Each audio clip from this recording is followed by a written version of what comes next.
This is exactly right.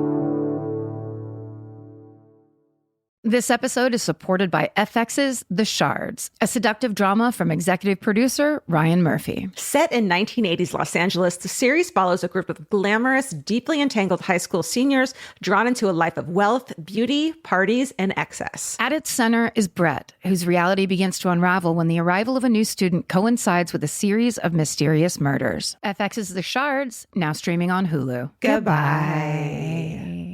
Everyone loves the idea of spending an afternoon curled up with a good book. Well, grow up, because it's almost impossible. Luckily, you can take your next great story with you on Audible. Audible has a massive selection of titles to choose from, including This American Life, new books by Michael Connelly, along with classics from Agatha Christie, and so much more. Whether you want a mystery, a true crime story, or something completely different, there's always something new to listen to. New members can start listening with a 30-day free trial at audible.com/MFM. Audible, stories that speak to you. Goodbye. The best time to think about home security is before you need it. That's exactly why there's Simply Safe. Traditional home security only alerts you after a break-in has already happened, and that's too late. Simply Safe is changing that. Simply Safe's US-based live agents identify threats on your property and help deter them so intruders never get to your house. The system is customizable so you can build one that fits your home and your specific needs. The 24/7 professional monitoring is effective and affordable and won't lock you into a long-term contract. I think that's what's so scary for so many people is that long-term contract. And like, what if it turns out you don't like it or need it,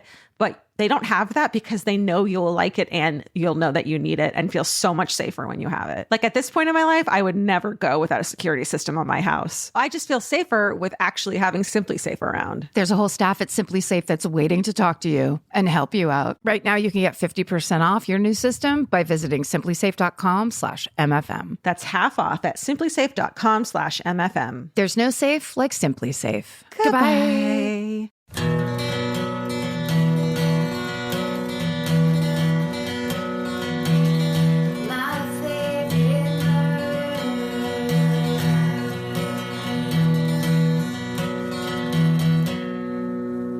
Hello. And welcome To my favorite murder.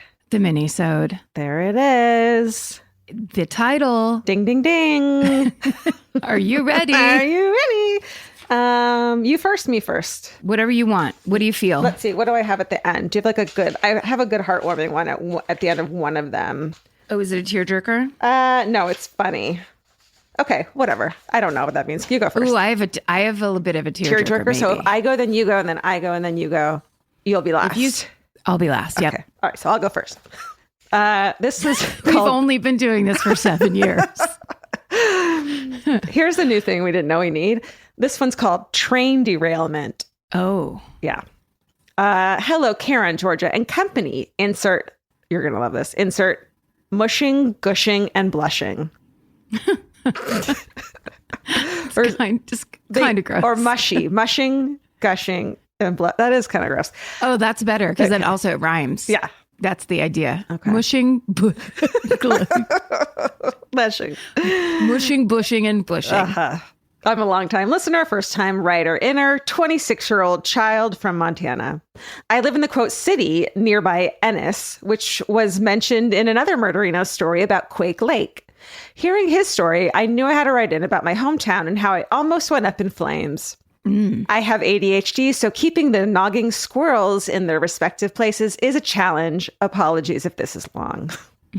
My story starts before I was born in Belt, Montana, 1976. A little preface here. My grandparents owned 2 houses. One was in the small town of Belt, and the second was 20 miles away in the back country where the ranch still sits today. Think Deliverance. Which is a great reference to your home. It's the day after Thanksgiving. My grandpa and 2 of my uncles had gone up to the ranch to tend to the cows as calving was about to start. My grandma and my dad, who was 17 at the time, stayed in town for the day to get supplies to meet up with the rest of the family at the ranch later on. Around 3 p.m., my grandma and dad were walking over the bridge to the grocery store/gas station when a blast that could be heard from miles away erupted, shaking the sleepy town awake. A tanker car from Burlington Northern Locomotive hauling propane had jumped the track as it was crossing the viaduct on the main road into town, landing directly below.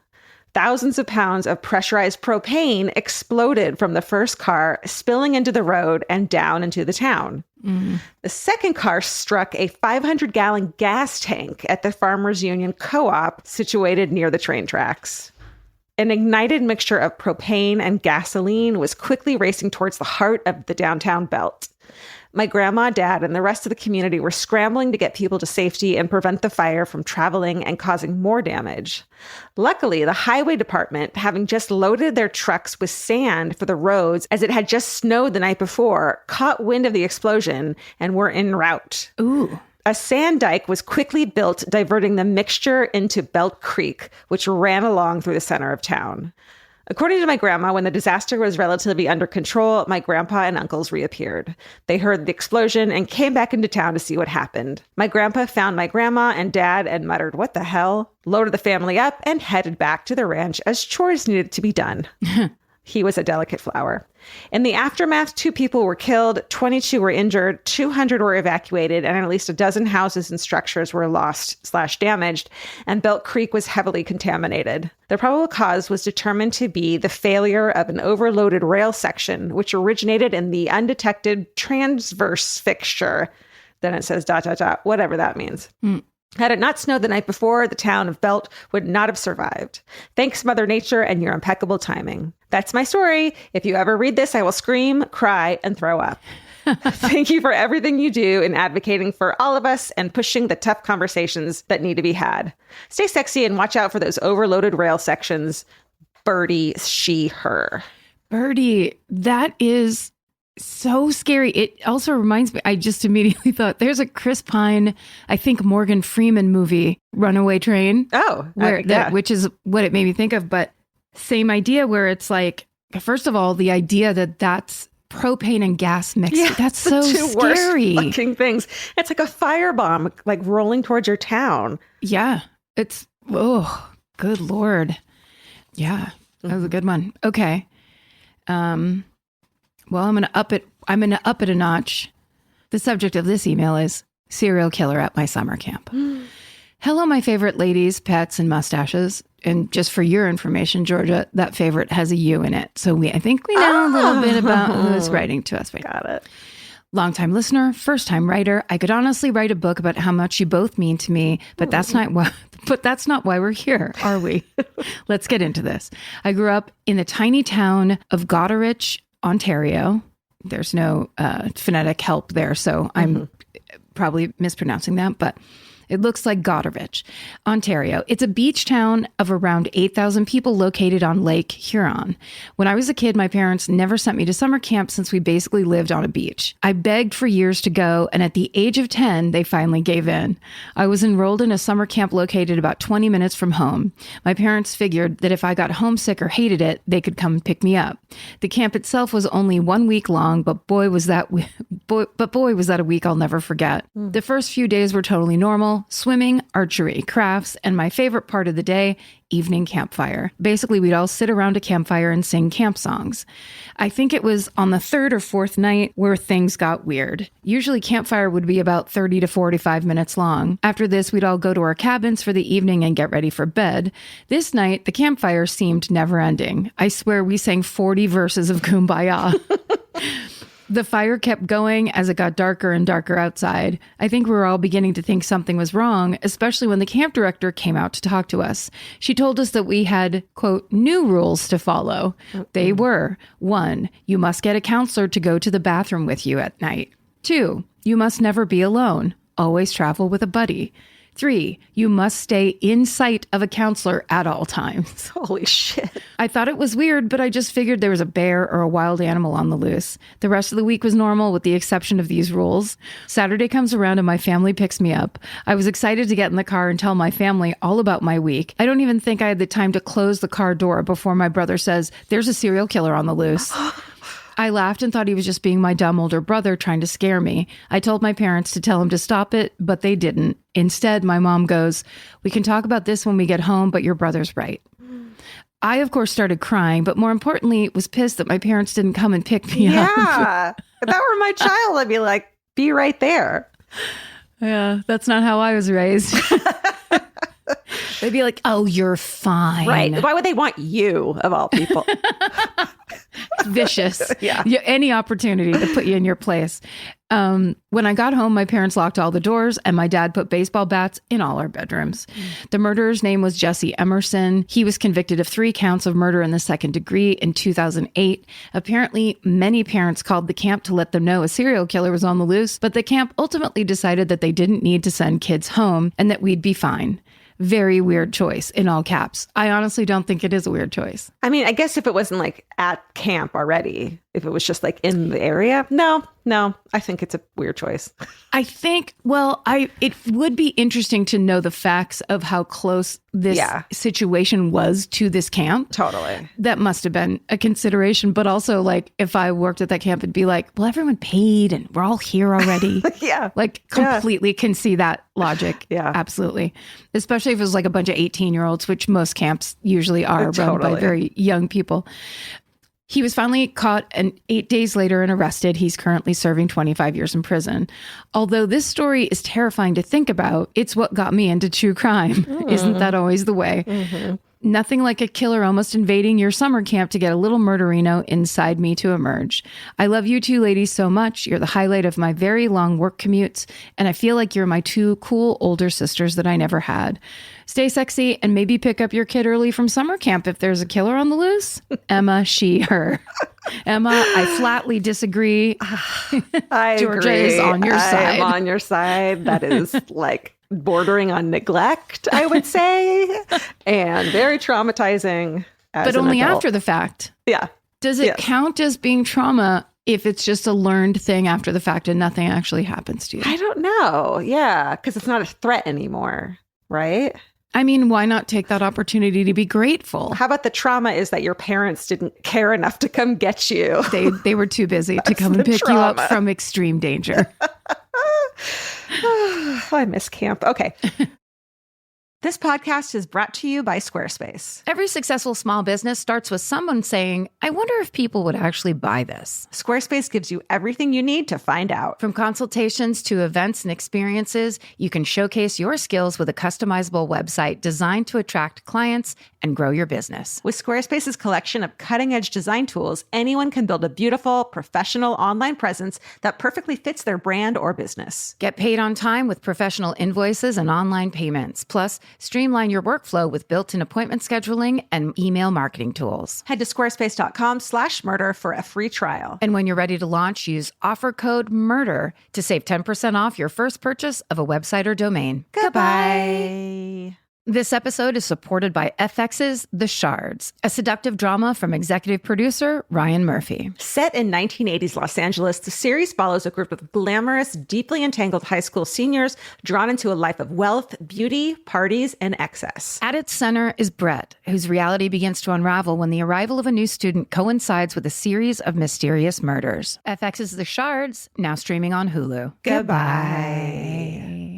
In the summer, healthy habits are easy to keep until you leave the house. You walk out the door, and the next thing you know, you're barefoot and feral in a gas station candy aisle. That's why Kachava makes it easy to maintain your routines. Kachava is an all-in-one nutrition shake, and now it comes in new travel packs. Every packet gives you a simple shake with protein, fiber, vitamins and minerals, greens, probiotics, omegas, electrolytes, and more. They're easy to toss into a bag, easy to take on the road, and a simple way to stick with your normal wellness habits, even when your schedule changes. Man, that Kachava matcha in the individual packs is like my dream snack. It's exactly what I need and want in between the not great meals I'm eating for lunch and the snacks I would have had anyways that are terrible for me. Like, this is something I feel like I'm treating myself when I take. You're treating yourself to vitamins, fiber, all these things that your body really wants and needs and kind of craves that it does seem like it takes a big effort to get. So now you're getting it all in one packet and in a little drink you like. Take your daily ritual with you. Go to Kachava.com and use code MFM for 15% off your first order. That's Kachava,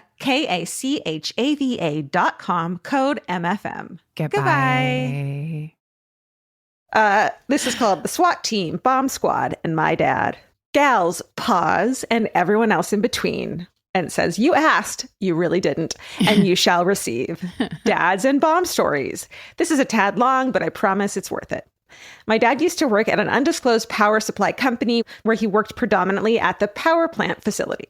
If you know anything about most power plants, they are heavily gated and you cannot just get in for funsies. So think top-level secure work. Well, the workers were trained to report anything suspicious to a supervisor. The supervisor realized that was not happening as things were left everywhere unattended, and he became fed up. So everyone received a stern talking to about being more aware of their surroundings, blah, blah, blah, and that he may start testing them. Now to the juice. One day, my dad was working a shift by himself. He was riding around the plant, checking things out, making sure nothing had exploded. Eventually, he entered a very secure part of the plant that no one was allowed to be in except for select people like employees and contractors. There, he found an ominous bag. This bag should not have been there, and my dad was positive no one entered this area as he had been the only one around the facility. So he started to wonder if this was one of those tests. Trying not to get in trouble, he reported it to the supervisor, who was completely unaware of a mysterious bag of that nature, and informed my dad to evacuate the area immediately. Ooh. The supervisor informed local authorities, and within minutes, the SWAT team and bomb squad was at the power plant. Think of people in full body armor, armored vehicles, and weapons. Dropping in on a line from above. Ooh, so strong and capable. Swatty. My dad had to guide them to the lonesome bag where he witnessed the SWAT team and bomb squad secure an impenetrable dome on top of the bag and explode all of the contents within. Oh.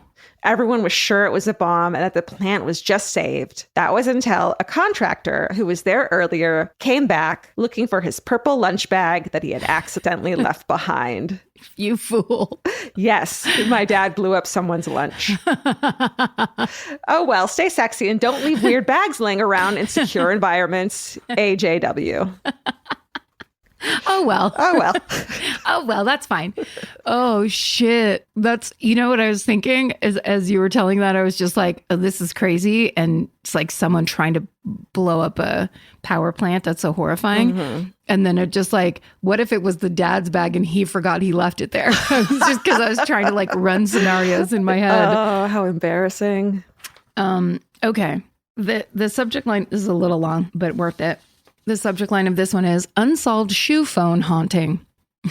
Dear murder folk, when I was 11 in the mid-late 90s, my parents were in our freshly wall-to-wall carpeted basement watching a Denzel Washington movie from the Dollar Video. I was upstairs in their bedroom talking to my girlfriend, Michelle, on the shoe phone. Not sure if anyone else remembers this phone phenomenon, but I remember thinking our shoe phone was the peak of cultural relevance. Yes. Remember the shoe phone? I don't remember a shoe phone. I remember we had a duck phone and there was the hamburger phone. Shoe phone was like just a red high-heeled shoe. And yes. It was not great for a phone shape. Yes. But it was kind of, it was just glamorous. Back then, like, we didn't have anything, so just a shoe phone was like, would blow doors. Like, that Sports Illustrated football phone was famous for like 10 years. Yeah, Garfield phone? I mean, it's just That's so what we had, different. guys. That's what we had back then to look forward to.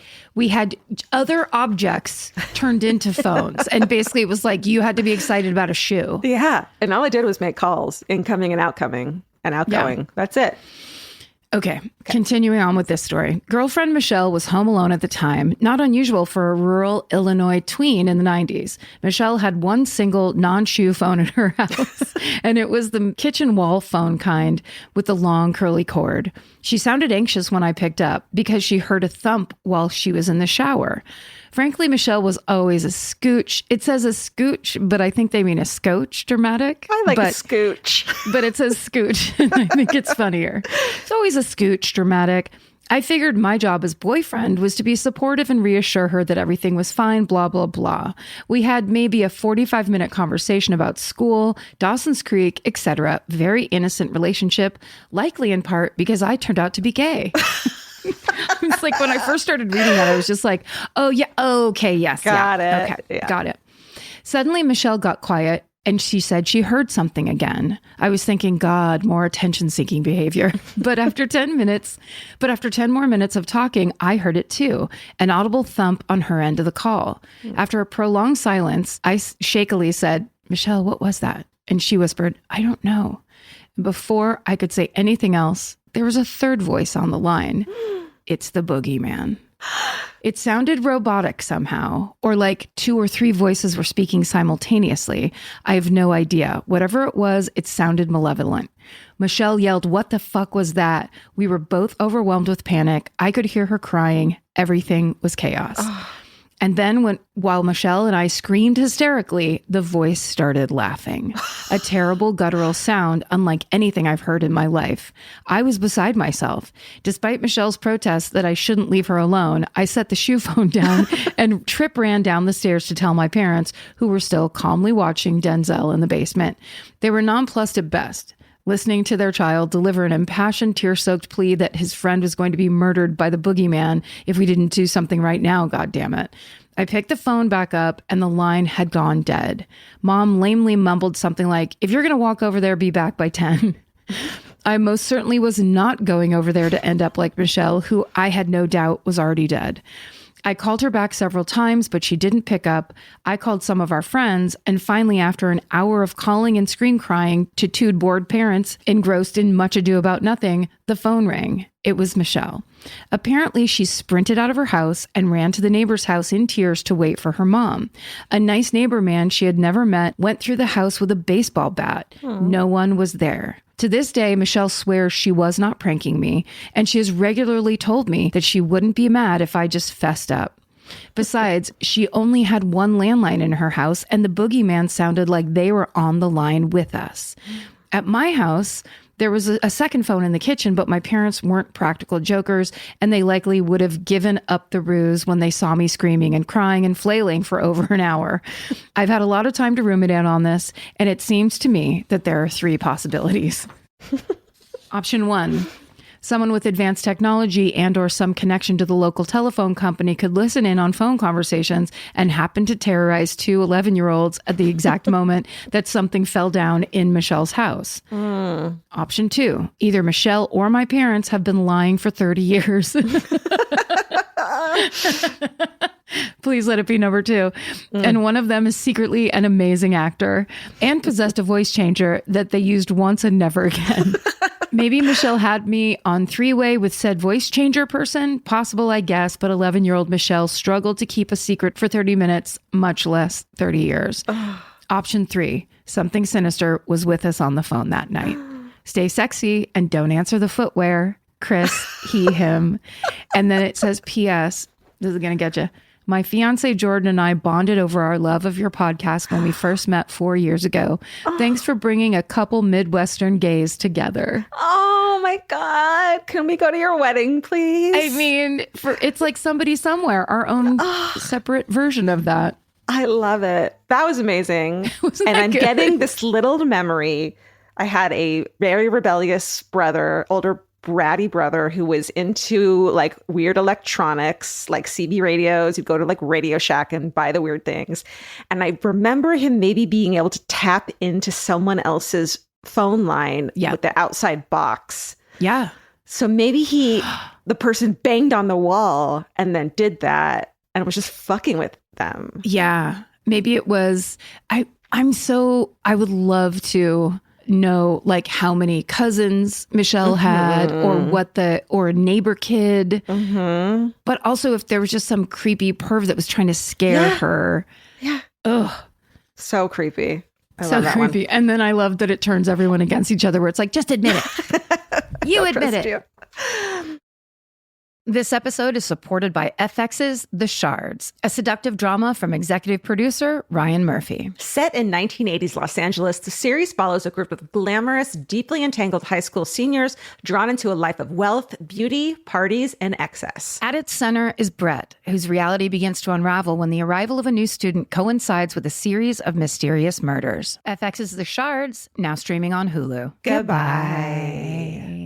The future has an annoying habit of always showing up. That's why now is a great time to start planning ahead. Enter Acorns. Acorns is a smart way to give your money a chance to grow. You can sign up in minutes and start automatically investing, even if it's your spare change. The Acorns potential screen shows you the power of compounding and how your money could grow over time. You can quickly adjust how much you're investing every day, week, or month to make sure you're always building towards your goals. Whether you're just starting out or thinking about settling down, Acorns supports your big and small goals across every stage of life. Sign up now and Acorns will boost your new account with a $5 bonus investment. Join the over 14 million all-time customers who have already saved and invested over $27 billion with Acorns. Head to acorns.com/MFM or download the Acorns app to get started. Paid non-client endorsement compensation provides incentive to positively promote Acorns. Tier 2 compensation provided, potential subject to various factors such as customers' accounts, age, and investment settings. Does not include Acorns fees. Results do not predict or represent the performance of any Acorns portfolio. Investment results will vary. Investing involves risk. Acorns Advisors, LLC, an SEC registered investment advisor. View important disclosures at acorns.com/MFM. Goodbye. Buying clothes is easy. That's why everyone's always doing it. But finding clothes you actually want to wear is the hard part. Get all your favorite elevated essentials at Quince. Quince specializes in effortless, high-quality essentials like ultra-soft organic cotton and premium Mongolian cashmere sweaters. They're beautifully tailored and built to last. And it's not just apparel. Quince also brings that same everyday elevation to everything they offer, from hotel-quality bedding and bath to kitchen staples, essentials, and thoughtfully designed furniture. They work directly with ethical factories, so you're paying for quality, not brand markup. It's so true that they have wonderful items that aren't just clothes. I have like 3 of their 100% mulberry silk pillowcases. I've bought throws from there. I've bought bedding from there. And it is just as great quality as their clothes and super affordable. Upgrade your everyday. Download the Quince app for app-exclusive offers or go to quince.com/MFM. Get free shipping on your order and 365-day returns. Now available in Canada and the UK too. QUINCE.com/MFM. Goodbye. Okay, this one's a deathbed confession. Lighthearted. Okay. Well, hello and welcome to my email. In Minisode 295, you asked for deathbed confessions, and I knew this was my moment after binge listening to the podcast the past 6 months. My grandpa, who was alive and well, shared this deathbed confession with my sister and I. I guess this is the type of story you tell your preteen granddaughters to fill the lull in conversation between doing your daily crossword puzzle and watching the Golf Channel. My grandpa's friend had gone to the hospital to say his final goodbye to one of his best friends. During this visit, the dying friend handed him a sealed envelope with instructions to not open it until he was at his funeral.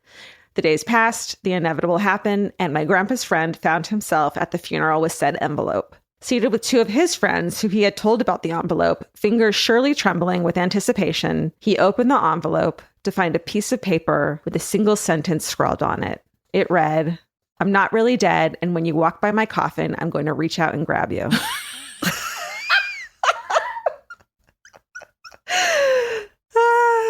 Pranked from the other fucking side.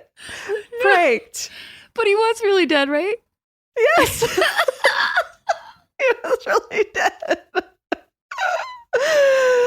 Oh my God. I love classic. that man. I So love that good. man. That's And the it's like funniest. kind of a dad joke too, which is like so great. It's a grandpa joke. He took a moment to write, "I'm going to grab you."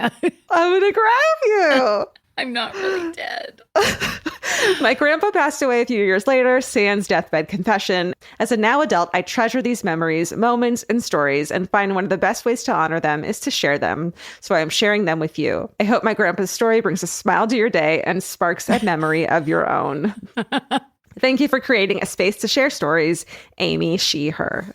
I mean, thank you, Amy, because that is truly one of my faves I've ever heard. It's so funny. The idea that somebody would be thinking about this is so, they're thinking about other people. They're the ones dying and they're like, here's what, this is going to be so hilarious. And they're going to think there's some secret in there. Yeah. It's so good. It's so good. It's so good. And it does, you're right. I think that's why we do this and we like it so much. Yeah. Is because it does honor those people. It honors those, the best, funniest stories and the best memories you have about whoever was in your life.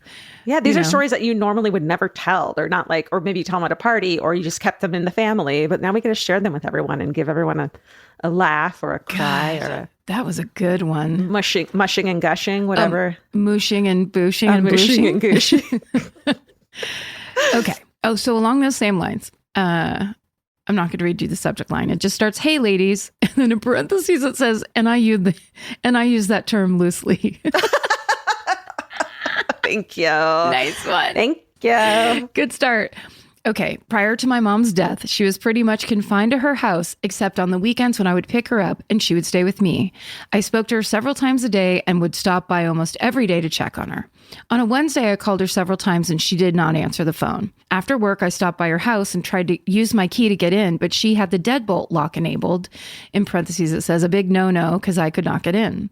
I banged on the door and some of the windows, and finally, after about 20 minutes, she opened the front door looking a hot mess.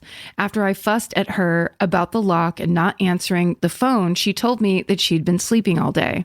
As I was leaving, she said, "Oh, by the way, your sister and dad came by." Shocked, since both had been dead for several years, I calmly asked her what they wanted or said. Oh my God. I'm playing along thinking she had a dream. She said, "Well, they said they were there to pick her up." My response was, "Well, you're still here, so what happened?" And she said, "I told them that there were some things that I needed to tell you and show you, and that I'm going to need a couple days." She died on Friday. I think it's pretty cool that someone you know comes to pick you up. Oh. You know, I have that story, right? About my mom watching our next door neighbor die in her front room because she had breast cancer. And she watched, it was so sad and it was so hard. Mm-hmm. My mom was a nurse. And so there was like a day nurse. And then my mom was like the night nurse and just sat with her. Mm-hmm. And she woke up one night, and after our neighbor had been silent for like weeks because she was just like, you know, dying of cancer and ravaged. She woke up to hearing her voice, and she looked up, and our next door neighbor was looking out the sliding glass door, like with this beautiful smile on her face, like reaching toward the door and talking. And then it was the middle of the night. So she kind of fell back to sleep. Like she stopped. My mom fell back asleep. They woke up in the morning. Our neighbor died. And our neighbor's mother lived in a mobile home next door to their house. And so my mom was talking to our neighbor's mother. We called her Nani, talking to her. And Nani said, "It's so weird. My sister from Wisconsin called me this morning and said I had this dream." So our neighbor, Joyce, her father, Jack, died when she was 18 years old. The aunt calls Nani and says, "I had this dream that Jack went up to the back porch of Joyce's house and went and got her and took her." And Nani's telling my mom this, and my mom is like, "I saw that happen." Oh my God, I have all the chills. Isn't that? And my mom was like out of the Catholic Church at this point. She was all science. She was like not about that stuff. And she was like, "I witnessed that. Like her dad came and got her." Oh my God. To be a witness to that. Oh, that's so tragic. Yeah. I really apologize because I bailed out of the middle of this email to tell my own story, and that's very selfish. But go ahead. But it is exactly what we say, because that idea, like we all are so stuck in this plane of existence of like the real world and life and how hard, whatever. And it's like just the simple concept, true or not. Yeah. That the people who have loved you and gone before you come back to get you. Yeah. Yeah. My Elvis coming to get me. Meow. It's waking me up and like, "I want a cookie. Get up." And you're like pushing him off the bed because you forget. Oh. Okay. Here's the rest of this email. Sorry. Several months later, when the only thing left in her house was a hideous gold sofa and one paper clip, I went by the house and was sitting on that gold sofa having a good cry and was startled when she spoke to me. She directed me to a specific place in her bedroom and told me to lift up a specific corner of that rug that was in the room. And there were 10 $100 bills laying there. What the fuck? I talk to her every night before going to sleep because I know that she can hear me, and I always encourage her to visit. And when she does, I'll send another email. "Thanks for all you do. I'm so jealous that you know Paul Holes. Keep it coming. How are you ever going to replace Steven? Cheryl in Texas." Oh my God, Cheryl, how dare you with the tearjerkers all around? Sure. Like, how dare you? How dare you poke every nerve and possible emotion that we have? Like, seriously. Cheryl in Texas, you powerhouse.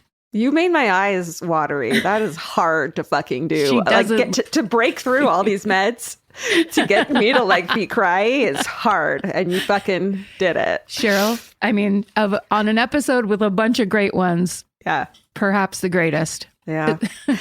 Send us your stories like that, or like near death stories that someone told you like what they saw, or like those kind of, I want to hear those. Please send them to myfavoriteMurder@gmail.com. Yeah. And thanks for being being here. here with us. I mean, God, those were good. Stay Yep. sexy. And don't get murdered. Goodbye. Goodbye. Yeah. Elvis, do you want a cookie?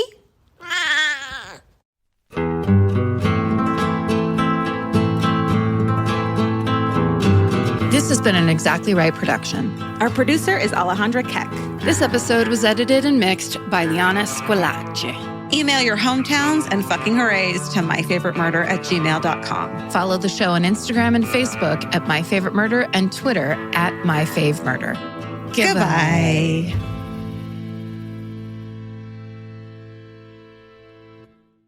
The best time to think about home security is before you need it. That's exactly why they're Simply Safe. Traditional home security only alerts you after a break-in has already happened, and that's too late. Simply Safe is changing that. Simply Safe's US-based live agents identify threats on your property and help deter them so intruders never get to your house. The system is customizable so you can build one that fits your home and your specific needs. The 24/7 professional monitoring is effective and affordable and won't lock you into a long-term contract. I think that's what's so scary for so many people is that long-term contract. And like, what if it turns out you don't like it or need it, but they don't have that because they know you'll like it and you'll know that you need it and feel so much safer when you have it. Like at this point in my life, I would never go without a security system on my house. I just feel safer with actually having Simply Safe around. There's a whole staff at Simply Safe that's waiting to talk to you and help you out. Right now, you can get 50% off your new system by visiting simplysafe.com/MFM. That's half off at simplysafe.com/MFM. There's no safe like Simply Safe. Goodbye. Vacation planning should feel like a breeze, not a deep dive into countless travel sites searching for the best deal. With Cheap Caribbean's Budget Beach Finder, you can search every destination and every date all in one search. You'll save time and money with the Budget Beach Finder. Say goodbye to endless scrolling and tab hopping, and hello to Budget Beach Bliss at your fingertips. Go to cheapcaribbean.com to try out the Budget Beach Finder and see just how stress-free vacation planning should be. Goodbye. Capture your favorite summer feeling with Pandora Jewelry. Discover a collection inspired by the sunshine, freedom, and moments that make the season unforgettable. From sun-kissed metals to personalized pieces ready to be engraved with your summer mantra. Each design moves with you from beach days to golden nights and every memory in between. Shop Pandora Jewelry's new summer collection in-store or online at pandora.net and let your summer unfold. Goodbye.